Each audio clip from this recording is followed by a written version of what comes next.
Hello friends, welcome to lockdown trader. இன்னைக்கு நம்ம இந்த வீடியோவில் என்ன பார்க்க போகிறோம் அப்படின்னு பார்த்தீங்கன்னா, ஸ்மார்ட் ட்ரேட்ஸை பற்றி பார்க்கலான்னு இருக்கோம். ஸோ கமெண்ட்ஸில் வந்து ஸ்மார்ட் ட்ரேட் பற்றி சொல்லி கேட்டிருந்தாங்க. ஸோ அவங்களுக்கு அது ஒரு சின்ன video, quick video. Smart trades இதுக்கு முன்னாடி வந்து நம்ம டிசிஏ பாட்ஸ் பற்றி பார்த்துருந்தோம். ஒரு சிம்பிளான ஒரு பாட் எப்படி செட் பண்ணுறது அதெல்லாம் இருந்தது. அதெல்லாம் நம்ம பார்க்கணுன்னு ஆசைப்பட்டீங்கன்னா இதுக்கு முன்னாடி வீடியோஸில் போய் ரெஃபர் பண்ணி பார்த்தீங்கன்னா தெரியும். ஸோ இன்றைக்கி வந்து ஸ்மார்ட் ட்ரேட்ஸ் அப்படின்ற கான்செப்ட் பற்றி பார்க்குறோம். வாங்க. ஸோ 3 கமாஸ்குள்ளே லாகின் பண்ணோன்னு பார்த்தீங்கன்னா இந்த லெஃப்ட் சைட் நேவிகேஷனில் வந்து ஸ்மார்ட் ட்ரேட்னு ஒரு இடம் இருக்கும். ஸோ அதை கிளிக் பண்ணிக்கிட்டீங்க அப்படின்னா இந்த மாதிரி ஒரு பேஜ் வந்து ஓப்பன் ஆகும். ஸோ நான் இப்போ வந்து பேப்பர் ட்ரேடிங் அக்கௌண்ட்டில் இருக்கேன். இது வந்து ஒரு நம்மளோட இதை வந்து டெஸ்ட் பண்ணி பார்க்கறதுக்காக அவங்களே ஒரு அக்கௌண்ட் கொடுப்பாங்க, ஃப்ரீ அக்கௌண்ட் மாதிரி. அதில் கொஞ்சம் அமௌண்ட் போட்டே கொடுப்பாங்க. நம்ம அதை வச்சு டெஸ்ட் பண்ணி பார்த்துக்கலாம். இன்றைக்கி வந்து ஒரு ரெஃபரன்ஸ்க்கு நான் மேட்டிக்ன்ற காயினை வந்து சூஸ் பண்ணியிருக்கேன். அப்படி வந்த உடனே என்ன ஆகும் அப்படின்னா, இந்த மாதிரி ஸ்மார்ட் ட்ரேட்குள்ளே வந்த உடனே இந்த மாதிரி காட்டும். என்ன மார்க்கெட், என்ன இதுலேருந்து எதை வாங்க போகிறோம். ட்ரேடிங் பேர் வந்து மேட்டிக் டு யூஎஸ்டிடி. யூஎஸ்டிடியில் என்கிட்ட எவ்வளோ இருக்கோ என்னோடய அக்கௌண்ட்டில் அதை இங்கே காட்டிடும். இதில் வந்து நம்ம என்ன காயின் வேணாலும் இங்கே சூஸ் பண்ணிக்கலாம். இங்கே டைப் பண்ணிங்க அப்படின்னா இங்கே காட்டும். என்ன காயின் வேணாலும் இங்கே டைப் பண்ணிங்கன்னா அதுக்கு ஈக்குவலண்ட்டான பேர் இருந்தால் இங்கே காட்டும். ஓகேங்களா? ஸோ நம்ம மேட்டிக்கை வந்து சூஸ் பண்ணிக்கிறோம் ஒரு ரெஃபரன்ஸ்க்காக. கீழே பார்த்தீங்கன்னா கிராஃப், இது வந்து சார்ட்டு. இது வந்து ட்ரேடிங் வியூ தான் இவங்களுக்கு வந்து சார்ட் வந்து சப்ளை பண்ணுறாங்க 3 கமாஸ்க்கு. ஸோ இன்றைக்கி வந்து இது என்ன ப்ரைஸில் இருக்குது அப்படின்றதெல்லாம் இங்கே காட்டிடும் இந்த ஆப்ஷனில். அடுத்து கீழே வந்தீங்கன்னா இங்கே வந்து ஸ்மார்ட் ட்ரேட் நம்ம இனிஷியேட் பண்ணுறதுக்கான செக்ஷன் வந்து இங்கே இருக்குது.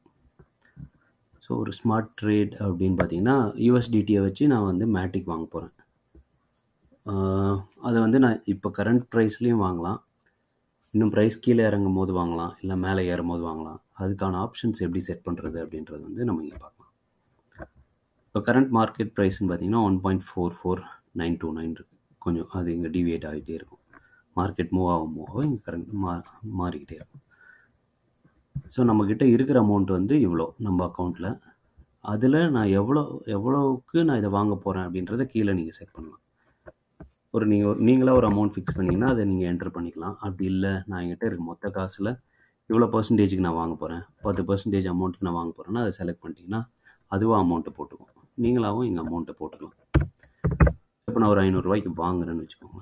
500 ரூபான்றது டாலர், யூஎஸ்டிடின்றது டாலர்ஸ் தான், டெதர்ஸ்ன்னு சொல்லுவோம். அது வந்து ஒரு ஸ்டேபிள் காயின். அதனால் அதில் தான் எல்லா ட்ரேடிங் பேரும் பைனான்ஸில் வச்சுருக்காங்க. ஸோ $500 நான் இப்போ வாங்குகிறேன். அதுக்கு எத்தனை மேட்டிக் காயின்ஸ் கிடைக்கும்ன்றது இங்கேயே அவங்களே கொடுத்துருவாங்க. இப்போ மார்க்கெட் ஆர்டருக்கு வாங்கினா இந்த மாதிரி இவ்வளோ வாங்க முடியும். அப்படி இல்லை, நான் வந்து ப்ரைஸ் இன்னும் கீழே போகிறதுக்கு நான் வெயிட் பண்ணுறேன், பெஸ்ட் ப்ரைஸ்க்கு நான் வெயிட் பண்ணுறேன் அப்படின்னா லிமிட் ஆர்டர் செலக்ட் பண்ணிக்கலாம். லிமிட் ஆர்டர் செலக்ட் பண்ணிவிட்டு இன்னும் நான் ப்ரைஸ் கீழே போகும்போது வாங்குகிறேன் அப்படின்னா இது வந்து நீங்கள் மார்க்கெட் அனலைஸ் பண்ணி தான் வாங்க முடியும். இன்னும் கீழே போகுமா இல்லை எப்போத்துலேருந்து மேலே போக போகுதா அப்படின்றது. ஸோ நான் கீழே போகும்போது பை டிஃபால்ட் அதெல்லாம் நீங்கள் வந்து இன்னும் போக தான் உங்களுக்கு தெரியும்னு நினைக்கிறேன். ஸோ இந்த கிராஃப்லாம் பார்த்து, இந்த சார்ட்லாம் பார்த்து இன்னும் கீழே தான் போயிட்டுருக்கு, அப்போ இன்னும் கீழே போகிற வரைக்கும் நான் வெயிட் பண்ணுறேன் அப்படின்னு வெயிட் பண்ணுறோம். ஸோ நான் இந்த இடத்துல என்னோடய பையை செட் பண்ணுறேன்னு வச்சுக்கோங்களேன். 1.38 அதில் நான் என்னோடய பையை செட் பண்ணுறேன் அப்படின்னா அந்த மாதிரி செட் பண்ணுறதுக்கு பேர் வந்து லிமிட் ஆர்டர்னு சொல்லுவோம். லிமிட் ஆர்டர், ஓகேங்களா? 1.38க்கு வரும்போது பை ஆர்டரை வந்து ப்ளேஸ் பண்ணிடும். அப்படி இல்லாமல் இன்னொரு ஆப்ஷனும் இருக்குது. 1.38 தான் வருமானு நம்மளுக்கு தெரியாது, இன்னும் கீழே கூட போகலாம். ஸோ இன்னும் கீழே போனால் அங்கே நம்ம வாங்கியிருக்கலாமே அப்படின்னு நம்மளுக்கு தோணும்ல. ஸோ அதுக்கு வந்து இவங்க 3 கமாஸ் வந்து இன்னொரு ஆப்ஷன் கொடுக்குறாங்க. ட்ரைலிங் பைன்னு சொல்லிட்டு ஒரு ஆப்ஷன் இருக்குது. ட்ரைலிங் பையை செலக்ட் பண்ணிங்கன்னா இந்த கண்டிஷ்னல் லிமிட் ஆர்டர் அந்த இடத்துக்கு வந்து வந்துடும். ஸோ இப்போ 3.8 உங்களோட பை ஆர்டர் ப்ளேஸ் ஆகிருக்கும். ஆனால் மார்க்கெட் வந்து இன்னும் கீழே போகுதுன்னு வச்சுக்கோங்களேன். அப்போ வந்து உங்களோட வெயிட் பண்ணும், பை பண்ணாது. 3.8 பை பண்ணாமல் வெயிட் பண்ணும். என்ன கண்டிஷன் நம்ம கீழே கொடுக்குறோம், ட்ரைலிங் பையில் வந்து 1% கொடுக்குறோம், இல்லை 2% நாங்கள் கொடுக்குறோன்னு வச்சுக்கோங்களேன். ஸோ 3.8 ரீச் ஆனதுக்கப்புறமா ஒரு 2% டீவியேஷன் வரைக்கும் வெயிட் பண்ணும். 2% டீவியேஷன் பார்த்தீங்கன்னா, இந்த 3.8லேருந்து கீழ இந்த இடத்துல வருது. ஆல்மோஸ்ட் 3.5ன்னு நினைக்கிறேன். 1.35. ஸோ இந்த இடம் வர வரைக்கும் பை பண்ணாமல் வெயிட் பண்ணும். ட்ரைலிங் பைன்னு கொடுத்துட்டிங்கன்னா இன்னொரு 2% கீழே போகிற வரைக்கும் வெயிட் பண்ணும். ஸோ இப்போ இந்த 3.5யும் வந்துடுச்சுன்னா அங்கே ப்ளேஸ் பண்ணிடுமா கேட்டிங்கன்னா அங்கேயும் ப்ளேஸ் பண்ணாது. அந்த இடத்துல உங்களோட பையை செட் பண்ணிக்கும். நெக்ஸ்ட் பையை இங்கே செட் பண்ணிக்கும். ஸோ இங்கேருந்தும் கீழே போயிட்டே இருக்குன்னு வச்சுக்கோங்களேன், அடுத்த 2%க்கும் வெயிட் பண்ணும். இந்த மாதிரி எத்தனை தடவை கீழே போக போக வெயிட் பண்ணிக்கிட்டே இருக்கும், பை பண்ணவே பண்ணாது. ஸோ ஒரு சர்டன் ஸ்டேஜில் கீழே இருந்துட்டு திரும்ப மேலே ஏறும் தெரியுமா? கீழே வரைக்கும் ஒரு 4-5% கீழே போயிடுச்சு, அங்கேருந்து ஒரு 2% திரும்ப மேலே ஏறுதுன்னா அந்த இடத்துல உங்களோட பையை போடும். ஸோ மொத்தமாக மார்க்கெட் ஒரு 30% கீழே இறங்குதுன்னா அந்த இடம் வரைக்கும் ரீச் ஆகிற வரைக்கும் வெயிட் பண்ணிக்கிட்டே இருக்கும். ஸோ லாஸ்ட் ஸ்டேஜில் இருந்து ஒரு 2% மேலே போகும்போது அந்த இடத்துல உங்களோட பையை வந்து ப்ளேஸ் பண்ணும். ஸோ இந்த மாதிரி கண்டிஷனில் என்ன நடக்கும் அப்படின்னா, மார்க்கெட் இப்போ கீழே விழும்போது ஒரு 40% நல்லா ட்ராப் ஆகிடுச்சு அப்படின்னா, நீங்கள் ஆனால் ஃபஸ்ட் ஆர்டரே வந்து ஒரு 2% தான் வச்சுருக்கீங்க. ஆனால் அதுக்கப்புறமா நிறைய கீழே போயிடுச்சு, இன்னும் கீழே வாங்காமல் விட்டுட்டோமே அப்படின்னு ஃபீல் பண்ணாமல் இருக்கணும் அப்படின்னா இந்த ட்ரைலிங் பையை வந்து நீங்கள் போட்டுக்கிட்டிங்கன்னா அந்த 30% வரைக்கும் வெயிட் பண்ணும். அந்த 30லேருந்து ஒரு 2% மேலே வரும்போது தான் பை பண்ணும். அதுதான் வந்து ட்ரைலிங் பையோட கான்செப்ட். ஸோ அந்த இடத்துல நீங்கள் நிறைய நல்லா கீழே போகிறப்ப இந்த பெஸ்ட் ப்ரைஸில் உங்களோட காயின்ஸை நீங்கள் வந்து வாங்க முடியும். ஓகேங்களா? ஸோ அதனால் இந்த ட்ரைலிங் பையில் வந்து 2% நான் வந்து யூஸ்வலாக செட் பண்ணிப்பேன். ஸோ அப்போ எவ்வளோ கீழே போகுதோ அது வரைக்கும் வெயிட் பண்ணி அந்த இடத்துல பை பண்ணணும். இதில் ஒரே ஒரு நெகட்டிவ் என்ன அப்படின்னு பார்த்தீங்கன்னா, இப்போ உங்களோட பையை வந்து 3.38ல் போட்டிருக்கீங்க, இங்கேருந்து கீழே 1% தான் போகுது அப்படின்னு வச்சுக்கோங்களேன். ட்ரைலிங் வந்து இந்த இடத்துல ஆக்டிவேட் ஆகும். 2% ரீச் ஆகாதனால அந்த இடத்துல உங்கள் பையை மூவ் பண்ணாது. ஸோ திரும்ப இந்த இடத்துலேருந்து இப்போ இன்னொரு ப்ளஸ் 2% போயிடுச்சுன்னு வச்சுக்கோங்களேன். இந்த 2% கீழே போகாமல் 2% மேலே போயிடுச்சுன்னு வச்சுக்கோங்களேன், உங்களோட பையை வந்து இந்த இடத்துல ப்ளேஸ் பண்ணிடும். இந்த 2% மேலே இருக்கிற இடத்துல ப்ளேஸ் பண்ணிடும். ஸோ மார்க்கெட் கீழே போயிட்டு இருக்கும் போது இந்த கண்டிஷன் வந்து நல்லா ஒர்க் ஆகும். இப்போ நம்ம போட்ட இடத்துலேருந்து மார்க்கெட் மேலே போயிடுச்சுன்னு வச்சுக்கோங்களேன், இந்த இடத்துல பைக்கு வரைக்கும் ஆக்டிவேட் ஆகிட்டு அந்த இடத்துலேருந்து மேலே தான் போகுது அப்படின்னா உங்களுக்கு இங்கே 3.8 இல்லாமல் உங்களுக்கு 1.41ல் போய் பை பண்ணுற ஆப்ஷனில் வந்து முடியும்.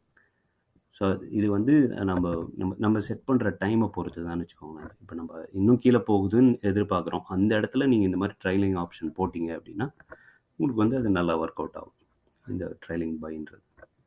ஸோ அது வந்து இவங்க கொடுத்துருக்க ஃபீச்சரில் இது ஒரு நல்ல ஃபீச்சர் தான். ஏன்னா மார்க்கெட் எப்பயுமே மேலேயே போயிட்டுருக்காது, கீழே நிறைய தடவை கீழே போகிறது தான் நம்ம பார்த்துருக்கோம். நம்ம வாங்கிட்ட பிறகு உடனே இன்னும் கீழே போகும். ஸோ அந்த டைமில் நம்ம இன்னும் கீழே வாங்காமல் விட்டுட்டோமே அப்படின்றதுக்காக இந்த ஆப்ஷன் வந்து பெஸ்ட்டாக இருக்கும். இப்போ வந்து அடுத்து இது பைக்கான இடத்துல பார்த்துட்டோம். நெக்ஸ்ட்டு வந்து ப்ராஃபிட்டையும் நீங்கள் செட் பண்ணிடலாம். அந்த காயின் வாங்கும் போதே வாங்கிட்ட உடனே எனக்கு இவ்வளோ பர்சன்டேஜில் விற்றுரு அப்படின்றத வந்து இங்கே நீங்கள் செட் பண்ணலாம். ஸோ இங்கேயும் அதே மாதிரி தான். டேக் ப்ராஃபிட் வந்து எவ்வளோ பர்சன்டேஜ் வந்து ப்ராஃபிட்டில் விற்க போகிறீங்க, நீங்கள் எந்த இடத்துலேருந்து வாங்குறீங்க அந்த இடத்துலேருந்து 10% அப்படின்னு நீங்கள் செட் ஆகிருக்கு டிஃபால்ட்டாக. இல்லை நான் 50% ப்ராஃபிட் வரைக்கும் வெயிட் பண்ணுறேன் அப்படின்னு போட்டிங்கன்னா, இந்த இடத்துல வாங்கின இடத்துலேருந்து 50% காயின் வந்து மேலே போச்சு அப்படின்னா அந்த இடத்துல போய் செல் பண்ணும். சரிங்களா? எவ்வளோ வேணாலும் நீங்கள் இதில் செட் பண்ணிக்கலாம். ஸோ இப்போ நான் ஃபஸ்ட்டு வந்து 10% கொடுக்குறேன். இப்போ நான் ஒரு 300 காயின் வாங்கியிருக்கேன்னு வச்சுக்கோங்களேன். நான் இந்த டார்கெட்டை வந்து ஸ்ப்ளிட் பண்ணிக்கலாம். எப்படின்னு பார்த்தீங்கன்னா, ஃபஸ்ட்டு ஒரு 50% காயின் வந்து 10%ல் நான் விற்றுக்கிறேன். 50% ஆஃப் த காயின் வந்து நான் 10%ல் விற்றுக்கிறேன். இன்னொரு டார்கெட் என்ன பண்ணுறேன், இன்னொரு 30% போகிற வரைக்கும் வெயிட் பண்ணி அடுத்த டார்கெட்டை வந்து 30%ல் விற்றுக்கிறேன். அப்படின்னும் போது இந்த மாதிரி டார்கெட்டை நீங்கள் மல்டிபிளாக ஸ்ப்ளிட் பண்ணி வச்சுக்கலாம். 25 25 25ன்னு 4 டார்கெட்டாக கூட ஸ்ப்ளிட் பண்ணி வச்சுக்கலாம். எத்தனை வேணாலும் ஸ்ப்ளிட் பண்ணி வச்சுக்கலாம். ஸோ இதுலேயும் பார்த்தீங்கன்னா ட்ரைலிங் டேக் ப்ராஃபிட்ன்ற கான்செப்ட் ஒன்று வருது. இதுக்கு முன்னாடி நான் சொன்ன மாதிரி தான், ட்ரைலிங் பைக் எவ்வளோ தூரம் கீழே போகிற வரைக்கும் வெயிட் பண்ணி பை பண்ணிச்சோ அதே மாதிரியே செல் பண்ணும் போதும் எவ்வளோ ப்ராஃபிட்டுக்கு மேக்ஸிமம் போக முடியுமோ அதை பார்த்துட்டு இது பண்ணும். ஸோ இப்போ நான் இது 1% செட் பண்ணிக்கிறேன் அப்படின்னா நான் என்ன டார்கெட் போட்டிருக்கனோ அதுலேருந்து 1% மேலே போகிற வரைக்கும் வெயிட் பண்ணும். மேலே போகாமல் 1% கீழே போனால் அந்த இடத்துலையும் விற்றுரும். ஸோ இதுலேயும் அதே நெகட்டிவ் இதுக்கும் அப்ளிகபிள் ஆகும். டேக் ப்ராஃபிட்டில் கிட்டத்தட்ட சேமாக தான் ஒர்க் ஆகும். ஸோ இங்கே இந்த ஸ்ப்ளிட் பண்ணி நீங்கள் ப்ராஃபிட் எடுக்கிறது வந்து இதில் வந்து உங்களுக்கு 3 கமாஸில் தான் இந்த இந்த ஆப்ஷன் இருக்குது, ஸ்ப்ளிட் டார்கெட்டுன்றது. அடுத்து பார்த்தீங்கன்னா ஸ்டாப் லாஸ். இது நார்மலாக நான் கொடுக்க மாட்டேன். எந்த காயின் வாங்கினாலும் ப்ராஃபிட்டில் விற்கணும் அப்படின்னு தான் பார்ப்பேன். இல்லைனா அது வரைக்கும் ஹோல்ட் பண்ணி வைப்பேன். அப்படி இல்லை, ஒரு சிலர் வந்து நான் வாங்கின இடத்துலேருந்து ஒரு 10% கீழே போனால் எனக்கு விற்றுரு, நான் அவ்வளோ தூரம் நான் ஹோல்ட் பண்ணி வச்சுருக்க வேணாம் அப்படின்னு யோசித்தோம் அப்படின்னா, நீங்கள் எவ்வளோ ப்ரைஸ் டிவியேஷன் வரைக்கும் ஹோல்ட் பண்ணலாம் அப்படின்னு நினைக்கிறீங்களோ அதை நீங்கள் கொடுக்கலாம். 10% கீழே போகிற வரைக்கும் வெயிட் பண்ணு, அப்படி இல்லைன்னா நான் லாஸ்ட்டில் எடுத்தாலும் பரவாயில்ல அப்படின்னு சொல்லி நம்ம இங்கே செட் பண்ணிக்கலாம். இதுதான் வந்து ஸ்டாப் லாஸோட கண்டிஷன். சரிங்களா? ஸோ நான் நார்மலாக வந்து ஸ்டாப் லாஸ் வந்து கொடுக்க மாட்டேன். அதை நான் இது பண்ணிவிட்டு இப்போ நான் வந்து $500 நான் மேட்டிக்கை வந்து ப்ளேஸ் பண்ணியிருக்கேன். ட்ரைலிங் பையும் போட்டிருக்கேன். அது எல்லாமே இங்கே லிமிட்டாக இதுலேயும் டேக் ப்ராஃபிட்லேயும் 2 ஸ்ப்ளிட் பண்ணி டார்கெட்டை போட்டிருக்கிறேன். இப்போ வந்து பார்த்தீங்கன்னா இது வந்து மைனஸில் கொடுக்கணும் ப்ராஃபிட்ஸ், அதனால் மைனஸ்ன்னு கொடுத்துட்டேன்னா இப்போ வந்து கிரியேட் ட்ரேட் அப்படின்னு கொடுத்தீங்க அப்படின்னா உங்களோட நீங்கள் என்னென்னலாம் செலக்ட் பண்ணிக்கிறீங்களோ அந்த கண்டிஷன்லாம் இங்கே காட்டும். உங்களுக்கு வேணால் இங்கே ஒரு நோட் கூட அடித்து வச்சுக்கலாம். அவசியம் இல்லை, வேணும்னா இந்த இடத்துல உங்கள் ரெஃபரன்ஸ்க்கு போட்டு வச்சுக்கலாம். இன்றைக்கி டே என்ன வாங்குகிறோம் சும்மா உங்களோட ரெஃபரன்ஸ்க்காக போட்டு வச்சுக்கலாம். இப்போ பைன்னு கொடுத்துட்டிங்க அப்படின்னா ஆர்டர் வந்து ப்ளேஸ் ஆகிடும். ஸோ இதை போய் கீழே போய் பார்த்தீங்க அப்படின்னா அதோட பை வந்து இங்கே கீழே இருக்கும். ஸோ 500க்கு வாங்குகிறோம், இன்னும் இந்த ஆர்டர் வந்து ப்ளேஸ் ஆகலை, வெயிட்டில் இருக்குது. சரிங்களா? ஸோ இந்த மாதிரி மாறிடும். 1.38க்கு கரண்ட் ப்ரைஸ் என்ன, எந்த வரைக்கும் வெயிட் பண்ணுறோம் அப்படின்றதெல்லாம் போட்டு இந்த மாதிரி ப்ராஃபிட்டையும் இங்கே போட்டு டேக் ப்ராஃபிட்டையும் இங்கே அப்டேட் பண்ணி வச்சுருக்கோம். கொஞ்சம் நேரம் கழித்து பார்த்தீங்கன்னா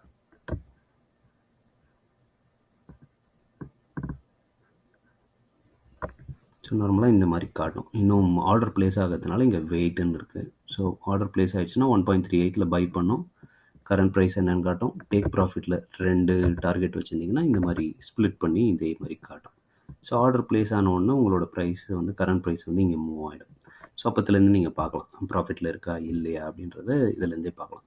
சும்மா அப்படி கிளிக் பண்ணி பார்த்தீங்க அப்படின்னா அந்த சார்ட் ஓப்பன் ஆகும். அதில் வந்து உங்களோட பை ஆர்டரை வந்து காட்டும். ஒரு நிமிஷம் லோட. ஸோ பை ஆர்டர் இங்கே இருக்குது. ஸோ நம்ம ப்ரைஸ் இங்கே இருக்குது, இப்போ கரண்ட் ப்ரைஸு, பை ஆர்டர் இங்கே இருக்குது. ஸோ இங்கே போகிற வரைக்கும் வெயிட் பண்ணி பை பண்ணோம். நம்மளோட ஃபஸ்ட்டு டார்கெட் வந்து ப்ராஃபிட் டார்கெட் இங்கே இருக்கும், இன்னொன்று அதுக்கு மேலே இன்னொரு 20%னால இன்னும் மேலே இருக்கும். அவ்வளோதான். ஸோ இந்த டீட்டெயில்ஸ் எல்லாமே இங்கே கீழே உங்களோட ஹிஸ்ட்ரியில் வந்து பார்த்துக்க முடியும். ஆக்டிவ், அப்புறம் இது க்ளோஸ் ஆன ட்ரேட்ஸ்லாம் இதுக்குள்ள ஹிஸ்ட்ரியில் வந்து இருக்கும். ஐ திங்க் அவ்வளோதான் நினைக்கிறேன். ஸ்மார்ட் ட்ரேடை பொறுத்த வரைக்கும் இதுதான் இவங்களோட பெஸ்ட்டு ஃபீச்சர்ஸ் அப்படின்னு பார்த்தீங்கன்னா, இந்த ட்ரைலிங் பையும் இந்த டார்கெட்டை வந்து ப்ராஃபிட் டார்கெட்டை வந்து ஸ்ப்ளிட் பண்ணி எடுக்கிறதும். இது வந்து நார்மலாக நம்மளோட எக்ஸ்சேஞ்சஸ்லாம் இருக்காது. அது இங்கே வந்து ஒரே இடத்துலையே எல்லாமே நம்ம பண்ணுற மாதிரி இருக்கும். அங்கேயும் இருக்கும், ஆனால் பிரித்து வச்சுருப்பாங்க ஒரு இடத்துல. அதில் நம்ம க்ளீனாக இருக்காது. இதில் வந்து நீங்கள் ஒரே சிம்பிள் பட்டன்ஸ்லேயே வந்து நீங்கள் முடிச்சுக்கலாம் 3 கமாஸில். ஓகேங்களா? ஸ்மார்ட் ட்ரேட்ஸ் பற்றி மேக்ஸிமம் கவர் பண்ணிட்டேன்னு நினைக்கிறேன். இந்த வீடியோ பிடிச்சிருந்ததுன்னா ஒரு லைக் பண்ணுங்கள். கண்டிப்பாக இந்த மாதிரி இன்னும் வேறு சில ஃபீச்சர்ஸ்லாம் பற்றி அப்கமிங் வீடியோஸில் நான் போடுறேன். சேனல் சப்ஸ்கிரைப் பண்ணி வச்சுக்கோங்க. உங்களுக்கு நான் நியூ வீடியோஸ் போடும்போது உங்களுக்கு அலர்ட்ஸ்லாம் வரும். மற்றபடி உங்களோட ஓன் இன்னொன்று சொல்லணும்னு நினச்சேன் அப்படின்னா, நீங்கள் உங்களோட காசை போட்டு ஃபஸ்ட்டு ட்ரேட் பண்ணி பார்க்க வேணாம். இதுலேயே பேப்பர் ட்ரேடிங்னு ஒன்று இருக்குது. இதில் வந்து நீங்கள் போட்டு சக்ஸஸ் ஆனால் மட்டும், உங்களுக்கு சரின்னு பட்டால் மட்டும் நீங்கள் காசு போடுங்க. ஸோ இந்த வீடியோவில் இருக்குது அப்படின்றதுக்காக நீங்கள் எந்த வீடியோவையும் அதே மாதிரி பார்த்துட்டு நீங்கள் உங்கள் காசை வந்து உள்ளே போட்டு ட்ரேட் பண்ண வேணாம். எப்பயும் மார்க்கெட் ஒரே மாதிரி இருக்கும்னு அவசியம் இல்லை. ஸோ நிறைய வருஷம் நம்ம இதில் ட்ரெயின் பண்ணதுக்கப்புறம் தான் நீங்கள் உங்களோட ஓன் காசை போட்டு இதில் ரிஸ்க் எடுக்கணும். எப்பயுமே எல்லா ட்ரேடிங்லேயுமே ரிஸ்க்குன்றது கண்டிப்பாக இருக்குது. ஸோ நான் வீடியோ போடுறது எல்லாமே ஒரு எஜுகேஷ்னல் பர்பஸ் அப்படின்றத ஒரு டிஸ்க்ளைமரோட தான் நீங்கள் பார்க்க வேண்டியிருக்கும். சரிங்களா? ட்ரேட் பண்ணுறது எல்லாமே உங்களோட ஓன் ரிஸ்கில் தான். சரிங்களா? ஜஸ்ட் ஒரு இதுதான்.